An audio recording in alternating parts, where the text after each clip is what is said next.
This is Gigi Sabat, and you're listening to the Walk With Me podcast. My guest today is Tatjana. Welcome to the show. Hello, good evening, good day, everybody. I love it. Such an honor to have you here. Now, Tatjana helps women entrepreneurs who feel burnt out, empty, and frustrated heal and get their power and joy back. Tatjana, tell us a little bit more about you and where are you from? So I live in Slovenia. I'm from Slovenia, Europe. It's a small country near Italy, Austria. It's very beautiful, green. What else did you ask me? Where are you from? Slovenia, Excellent. Europe. Yes. Can you hear me good? Yes, ma'am. We can hear you clearly. Okay, super. Thank you.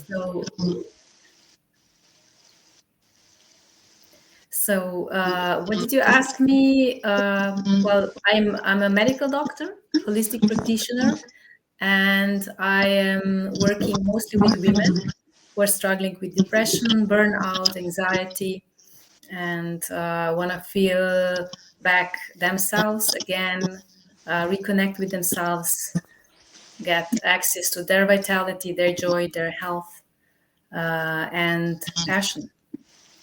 Absolutely amazing.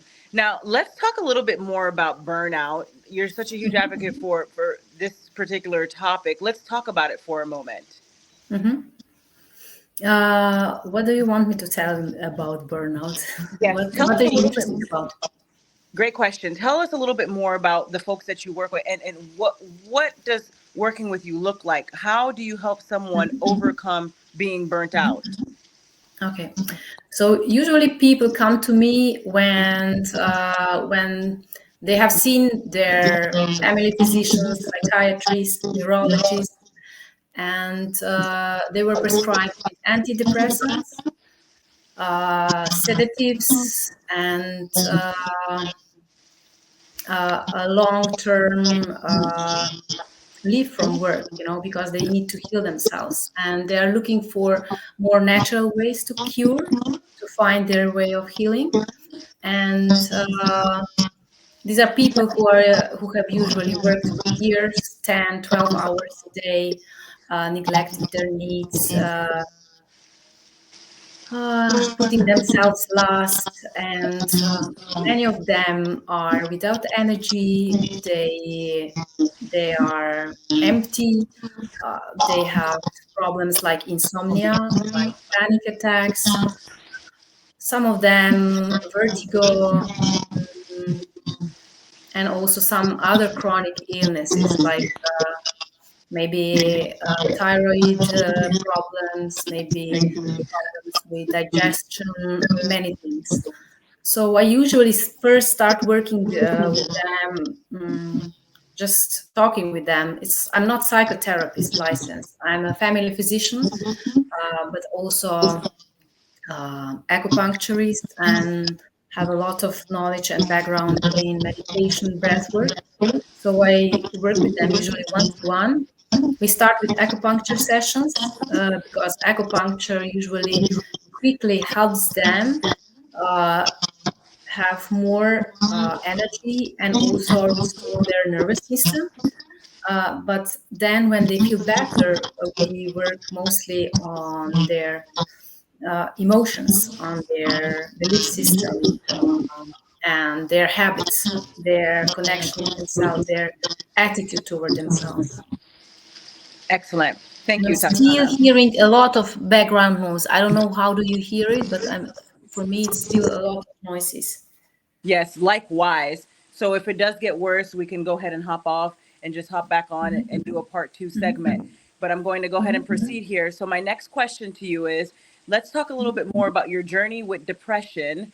Now there tends to be a stigma here where a doctor cannot be associated with having depression. And so let's talk a little bit more about your journey with depression and how did you overcome having depression? Well, at first, it's far away that doctors don't face depression, because depression, everyone faces depression. Really, everyone, like different backgrounds, men, women, children, whatever they do, wherever they work. Mm, So yes, I had have depression in 2006. It was severe, and it happened. Like I realized it um after a relationship, when I was in a relationship which was really difficult.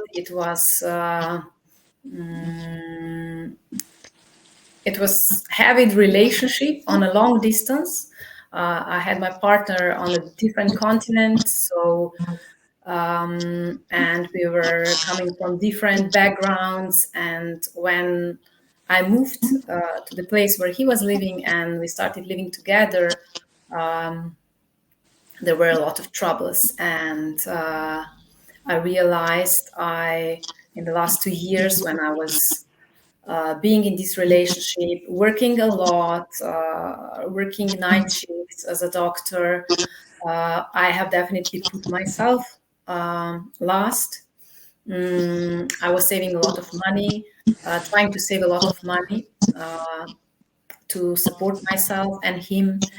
And it was really burning my health. Like I couldn't sleep. My digestive system was not working. I lost weight. I was crying a lot.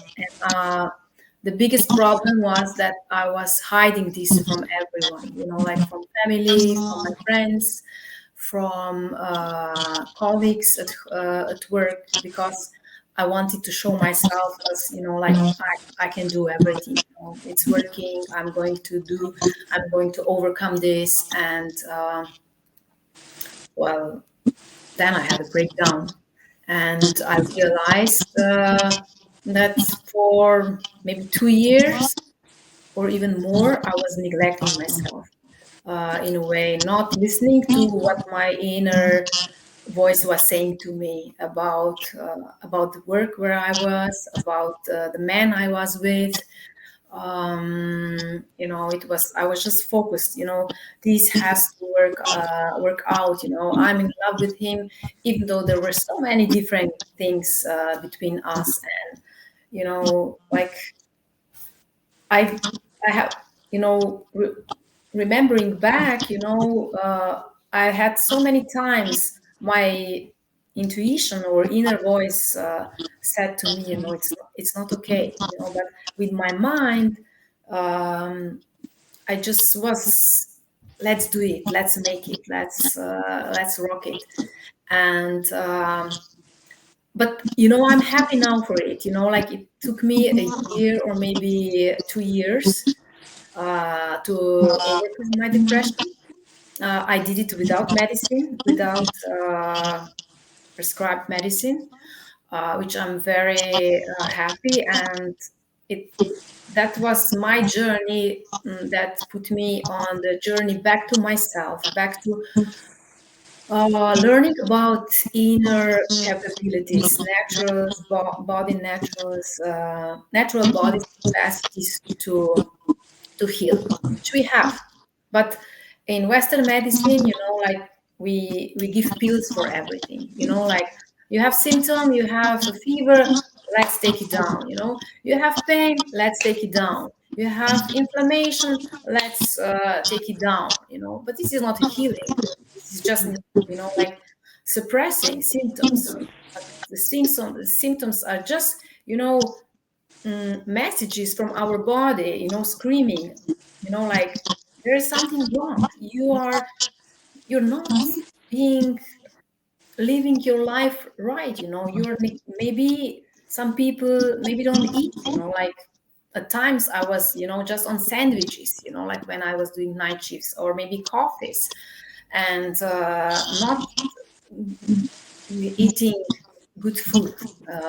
So each, I believe that every person, each human being, if and when he really or she really sits down with herself, himself, they know, like we know when we are not being true to ourselves. We have but we don't want to hear it. We don't want to look at it, because it means that maybe you have to quit the job, yeah, like, or maybe you have to leave the relationship, or maybe you have to start really working out and exercising, or start cooking good food, like maybe you have to set boundaries, and it's so much that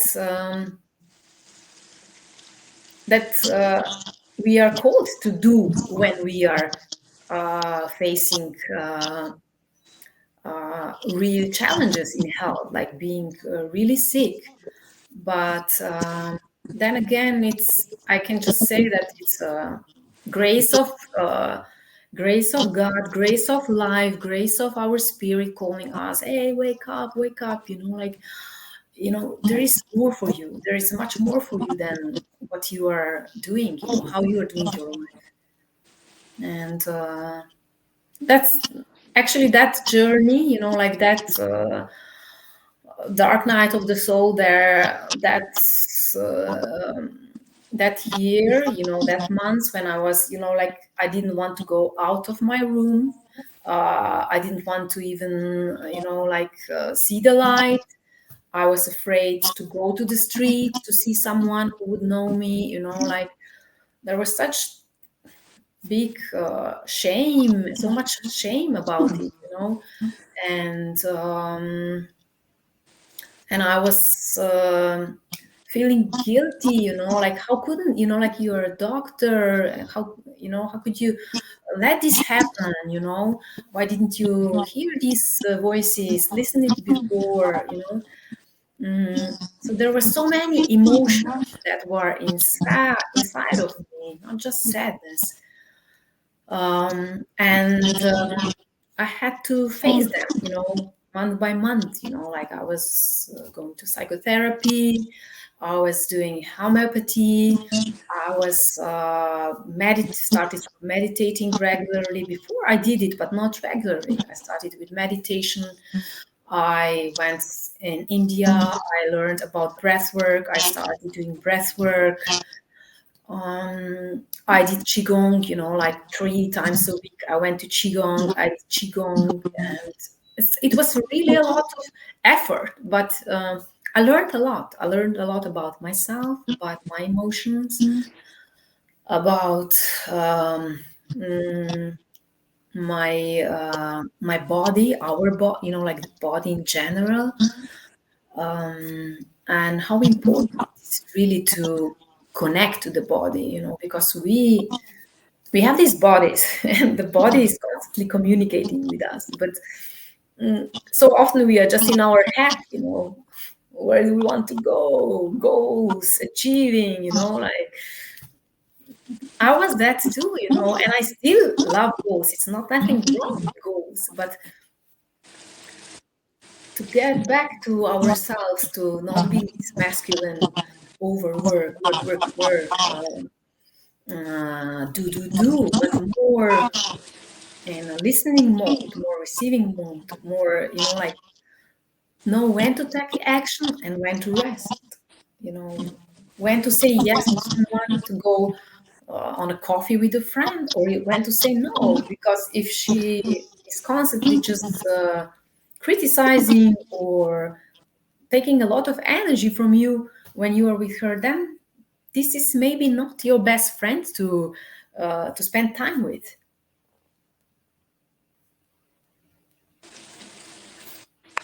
Absolutely. Great point.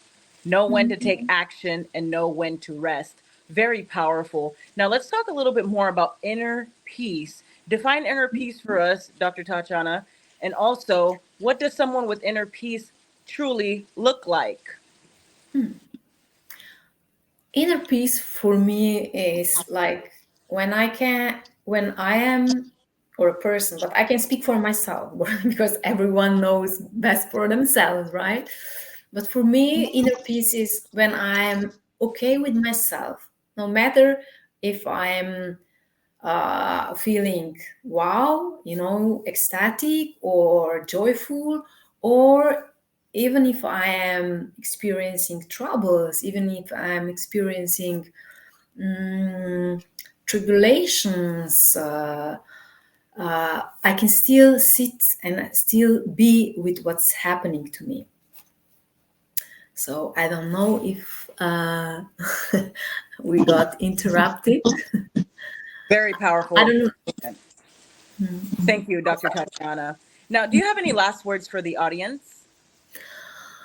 My last words would definitely be trust your heart and body, which is my logo. Trust your heart and body, because we really have powerful bodies. We really have powerful hearts. So, and they always speak to us. So, the more we connect, the more we listen, the more we follow the guidance, better we feel in our lives, in our bodies, in general.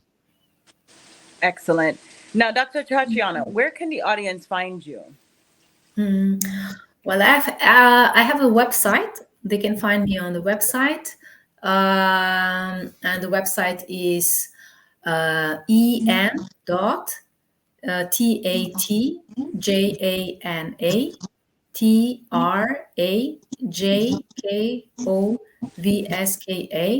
Trajkovska.eu. And they can find me on Instagram at Dr. Tatjana Trajkovska. Also on Excellent. Facebook. That's it. Thank you, Dr. Tatjana. Ladies and gentlemen, Thank make sure to you. check out Dr. Tatjana on all of her social media platforms and her website. And thank you again, Dr. Tatjana. God bless you and be safe. Bye.